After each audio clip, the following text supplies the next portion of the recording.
హిరణ్యవర్ణాం హరిణీం సువర్ణరజతస్రజాం చంద్రాం హిరణ్మయీం లక్ష్మీం జాతవేదో మమావహ. అస్మద్గురుభ్యో నమః.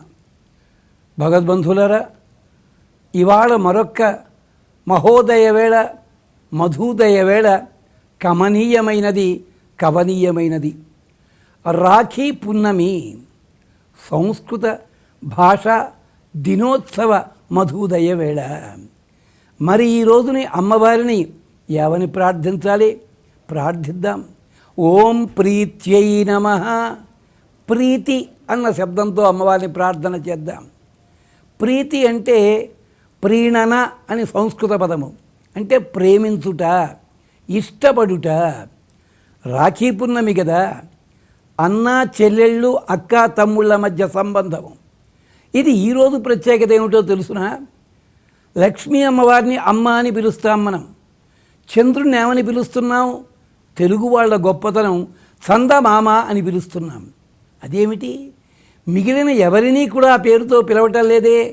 అమ్మకి సోదరుడు కదా, క్షీరసాగరంలోంచి పుట్టాడు అమ్మతో పాటుగా. అంచేత అమ్మకి సోదరుడైతే మనకేమవుతాడు? మామ అవుతాడు. అంటే ప్రీతి, ఇలా ప్రీతితో చంద్రుణ్ణి మామ అని పిలిచినంత మాత్రం చేత లక్ష్మీ అమ్మవారు పరవశించి మనకి సర్వసంపదలు ఇస్తుంది. అందుకని అమ్మవారికి పేరేమిటి? ప్రీతి పుష్కరిణి. ఒక అద్భుతమైన సరస్సుట, ప్రేమ అనే సరస్సు. అంచేత అమ్మవారిని ఓం ప్రీత్యై నమః. చక్కగా అందరూ ఇళ్ళవాళ్ళు సౌహృదంతో ఉంటారు. అంతేకాదు, రక్షాబంధనం అన్నది కేవలము సోదరుడు సోదరికి లేదా సోదరి ద్వారా సోదరుడికి లభించేది మాత్రమే కాదు. కుమారుడికి తల్లి కడుతుంది, ఇంటి యజమానికి పురోహితుడు కడుతాడు, రాజుగారు యుద్ధం చేస్తుంటే రాణిగారు కడతారు.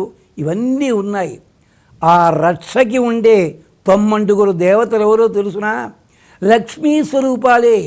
ఉత్కర్షిణి, విమల, కమల, ప్రీతి, దేవి, ఇలా 9 ఉన్నారు. అంచేత రక్షాబంధనం నాడు ఆ శబ్దాన్ని తలుచుకున్న అమ్మవారిని ఆరాధన చేసినట్టే. అంతేకాదు, అమ్మవారికి సువర్ణ స్రజ, రజత స్రజ అని పేరు. సువర్ణములు, అందమైన అక్షరములు సంస్కృత భాషవి. ఎంచేత దేవభాష. అంచేత ఆ శబ్దములు పలికినా కూడా సంస్కృత భాషా దినోత్సవం అని చెప్పుకుంటున్నాం కదా. ఆ శుభాకాంక్షలని కూడా అమ్మవారు మనకిస్తుంది. అంచేత ఇవాళ అమ్మవారిని ప్రార్థించేందుకు 3 కారణాలు.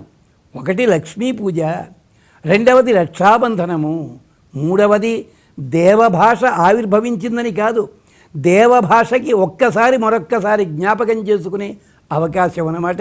3 సందర్భాలు ఒక్క నామముతో వస్తున్నాయి. ఏమిటది?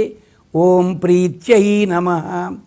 ఈ జీవులందరికీ కూడా తృప్తి కలుగుతుంది, భగవంతునికి తృప్తి కలుగుతుంది. ఎంచేత సంసారంలో పడి ఉన్న పిల్లలంతా మళ్ళీ నా దగ్గరకు వస్తున్నారు అని ఆయనకి ప్రీతి. ఉదాహరణ ఏమిటంటే, భగవంతునికి దూరమైనప్పటికి కూడా అమ్మవారు కుశలవులు ఇద్దరినీ కూడా వాల్మీకి ఆశ్రమంలో పెంచి పెద్ద చేసి, అటు రణరంగంలో ఇటు శాస్త్రరంగంలో నిష్ణాతుల్ని చేసి చక్కగా ముద్దకట్టి యువరాజుల్ని రామచంద్ర స్వామికి అప్పచెప్పింది. ఇది కాదా ప్రీతి? ప్రీతి పుష్కరిణీత్వం ఇది కాదా? ఇది ప్రీతి అంటే. అంచేత ఓం ప్రీత్యై నమః అని ప్రార్థన చేద్దాం. సోదర సోదరీమణుల మధ్య బంధాన్ని మరింత బాగుగా పెంపొందింపజేయాలని ప్రార్థన చేద్దాం. ఇంటిల్లిపాది కలతలు మరచి ఆనందంగా ఉండేలాంటి చక్కటి సన్నివేశం రావాలని ప్రార్థన చేసుకుందాం.